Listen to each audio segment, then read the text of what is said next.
मौजूदा वक्त में दुनिया का सबसे खतरनाक न्यूक्लियर जोन बन चुका है।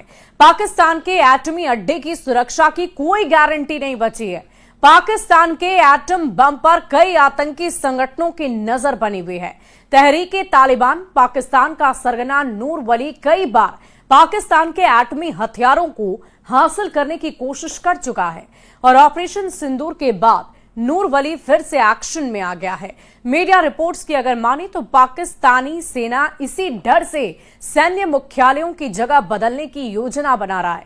पाकिस्तानी सेना का हेडक्वार्टर रावलपिंडी में है, जिसे जनरल मुनीर इस्लामाबाद ले जाने का जुगाड़ कर रहे हैं।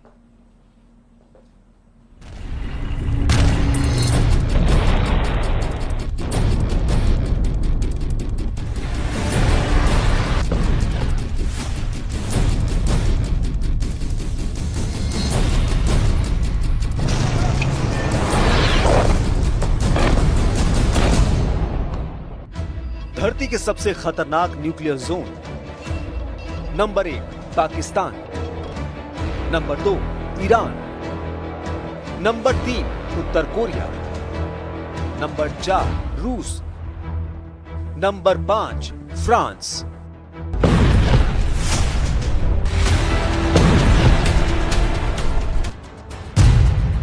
पाकिस्तान धरती पर सबसे खतरनाक परमाणु जोन है।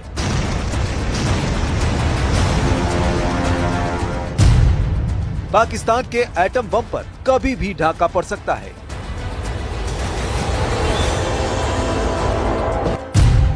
पाकिस्तान से एटम बम छीन लेने की मांग हो रही है।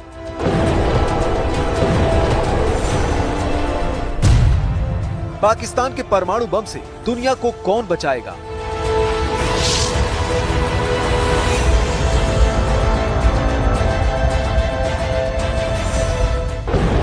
ऑपरेशन सिंदूर ने पाकिस्तान के इतने चेहरे बेनकाब किए हैं जिसकी गिनती नहीं की जा सकती। पाकिस्तान इतने तरह से तबाह हुआ है कि उसे कई साल उबरने में लगेंगे। 3 दिन के युद्ध में पाकिस्तान की सेना की हार हुई, पाकिस्तानी हथियारों की पोल खुली, पाकिस्तानी जनरलों की हेकड़ी निकली, पाकिस्तान सैन्य ठिकाने तबाह हुए और पाकिस्तान के एटमी खतरे को दुनिया ने जान लिया।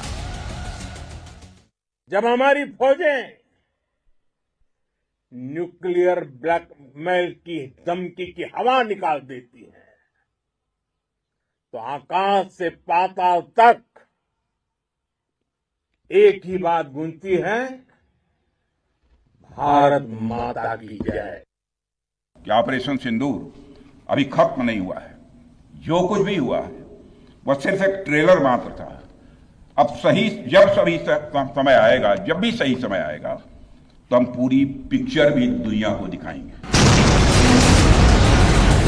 वो एटम बम जिसके धमाके से दुनिया दहल जाती है, वो न्यूक्लियर हथियार जिनकी त्रासदी कई पीढ़ियां झेलती है, उसको लेकर भी पाकिस्तान बदनाम हो चुका है। पाकिस्तानी न्यूक्लियर वेपन पूरी दुनिया के लिए टेंशन बन गए हैं। अमेरिका हो या एशिया, दुष्ट देश पाकिस्तान से अलर्ट हो चुके हैं। महाशक्तियां परेशान हैं। डोनाल्ड ट्रंप हो, प्रेसिडेंट पुतिन हो या फिर यूरोपीय महाशक्तियां, सबकी टेंशन सिर्फ और सिर्फ पाकिस्तानी नरसंहार के हथियार हैं।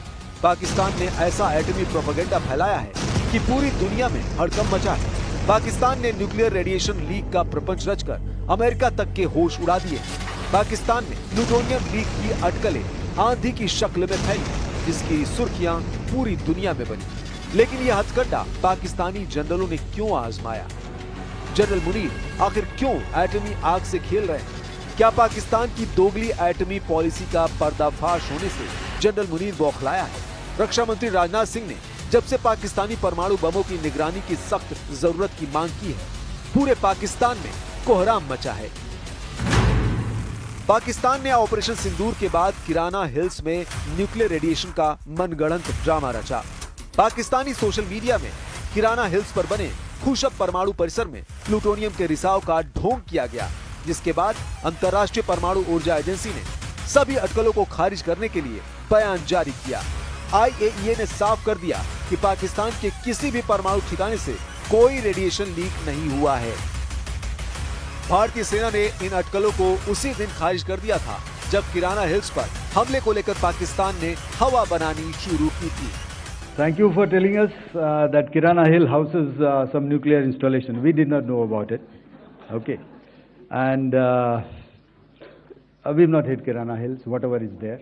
Okay. I did not brief in my briefing yesterday. Bharat ने पाकिस्तान को जहां जहां घुसकर मारा उसके सबूत पूरी दुनिया को दिखाए, लेकिन पाकिस्तानी जनरलों के शैतानी दिमाग से निकले फितूर ने सबसे बड़ी बात उजागर कर दी, बात एटमी खतरे की।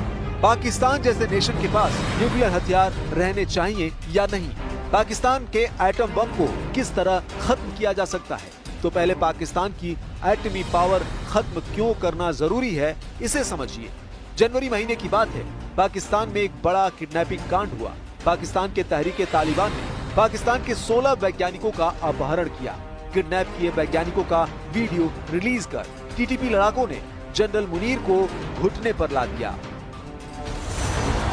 टीटीपी फाइटर्स ने पाकिस्तान की सुरंग से यूरेनियम लूट का दावा तक किया था। पाकिस्तान के तालिबान ने परमाणु वैज्ञानिकों का अपहरण पाकिस्तानी सेना के अफगानिस्तान में हमले के जवाब में किया। टीटीपी ने लकी मरवत में काम कर रहे काबुल खेल एटॉमिक एनर्जी खनन के 18 लोगों की किडनैप कर सौदेबाजी की, जिनका आज तक पता ठिकाना किसी को नहीं लगा।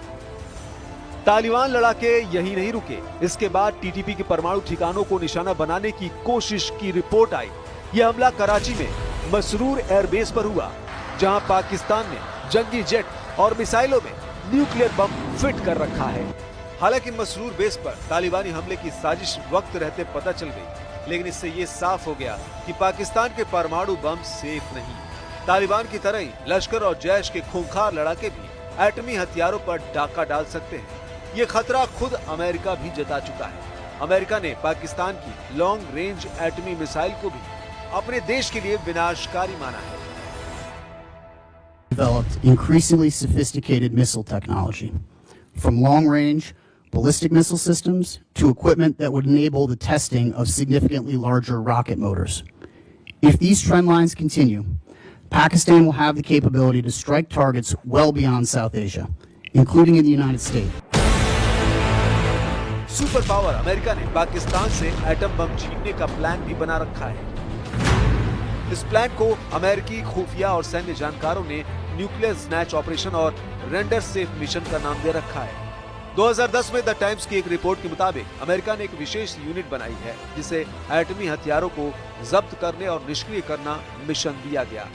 2011 में ओसामा बिन लादेन के एबटाबाद में मारे जाने के बाद अमेरिका ने पाकिस्तान के परमाणु ठिकानों की पहचान की थी। 2011 में एनबीसी न्यूज की रिपोर्ट में कहा गया, अमेरिका के पास पाकिस्तान के परमाणु हथियारों को सुरक्षित रखने के लिए गुप्त योजनाएं हैं, जिनमें ज्वाइंट स्पेशल ऑपरेशन कमांड शामिल है। लादेन की मौत के बाद अमेरिका ने अपना प्लान बदल लिया, मगर अब इसकी जरूरत फिर महसूस होने लगी। तो किस तरीके से पाकिस्तान के परमाणु हथियारों के खतरे को टाला जा सकता है? क्या पाकिस्तान से एटम बम छीनने की शक्तियां अंतर्राष्ट्रीय परमाणु ऊर्जा एजेंसी के पास हैं?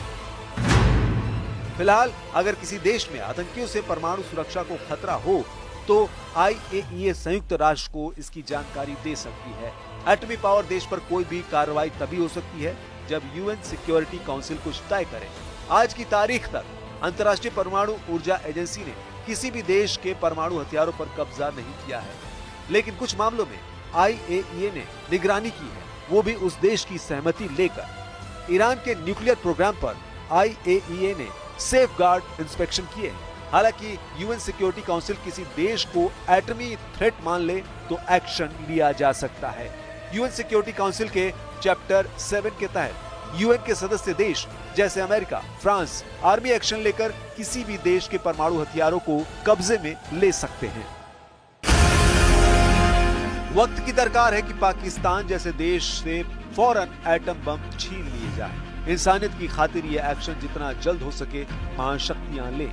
अगर इस मिशन में ज्यादा देर हुई तो पाकिस्तान के सरबराह जनरल खुद ही एटम बम का सौदा आतंकी आकाओं से कर सकते हैं, जिन जनरलों ने मौत के डर से अपने सैन्य मुख्यालय को बदलना शुरू कर दिया है। पाकिस्तानी मीडिया रिपोर्ट्स के मुताबिक पाकिस्तानी सेना के जनरल हेडक्वार्टर को रावलपिंडी से हटाया जा सकता है। रिपोर्ट्स में कहा गया कि पाकिस्तानी सेना के जनरल हेडक्वार्टर, जिसे CHQ कहा जाता है, उसे अब राजधानी इस्लामाबाद से ट्रांसफर किया जा सकता है। पाक सेना का मुख्यालय फिलहाल रावलपिंडी के चकलाला में है और यहाँ से कुछ किलोमीटर दूर नूर खान एयरबेस है, जहाँ भारत ने खतरनाक मिसाइल हमला किया था। जनरल मुनीर अपने अड्डे बदल रहे हैं, जनरल मुनीर अपने नए दांव चल रहे हैं, लेकिन पाकिस्तान का ये स्वयंभू फौजी तानाशाह अपनी ही चाल में बुरी तरह फंस गया है।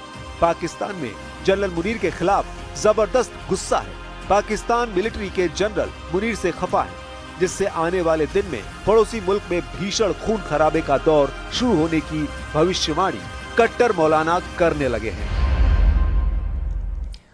और देखिए